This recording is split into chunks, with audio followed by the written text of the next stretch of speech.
All right, so let's do 284 here. And we're given a pole.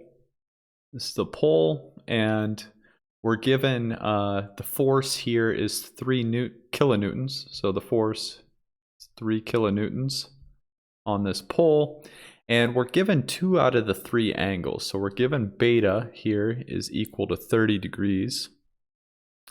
And we're also given that gamma, this value here, is 75 degrees. Okay, and what we're trying to find is the magnitudes of the 3 components here of these. So fx, fy, and fz. Well, if we have the angles for beta and gamma already, this should be pretty easy for those two. So let's start out with fy. We don't know alpha, so I'm going to skip fx for right now.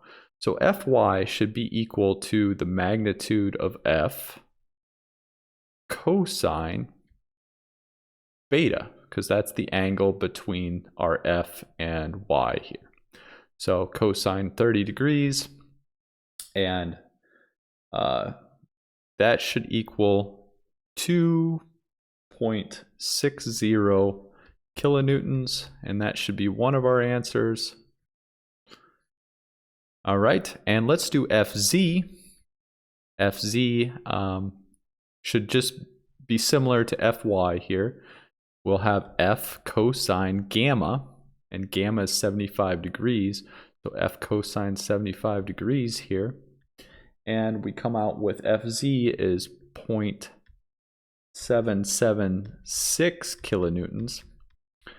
All right, now the tricky one. How do we figure out alpha? Right, because really we need alpha to be able to tell what fx is. Well,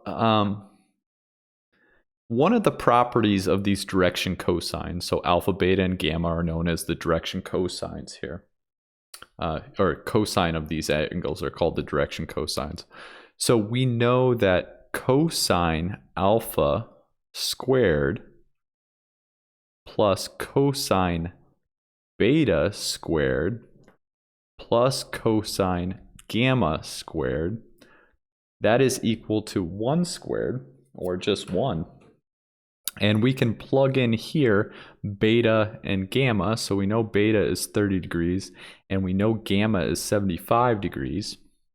So solving this out, we get alpha. All right, we would just move these to the other side, subtract them off to the other side, and then take the square root and then the inverse cosine. We come out with alpha being 64.67 degrees. All right, so now we can solve for fx. Fx is just f then cosine of alpha, which is 64.67 degrees, and fx comes out to be 1.28 kilonewtons. We have our 3 components, and that is problem 284.